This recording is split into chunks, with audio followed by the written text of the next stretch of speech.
All you'll need is a Phillips screwdriver. Firstly, eliminate and turn off all power to the oven.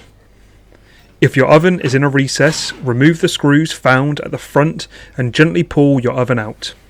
There are 2 screws on either side which hold the front panel in place. Remove all of these and place them to one side. Identify which of your lamp lens clear covers needs replacing, and with your front panel loose, disconnect the wiring from your faulty lamp lens cover by pulling it down. You'll then be able to push the lamp lens cover through the front to remove it.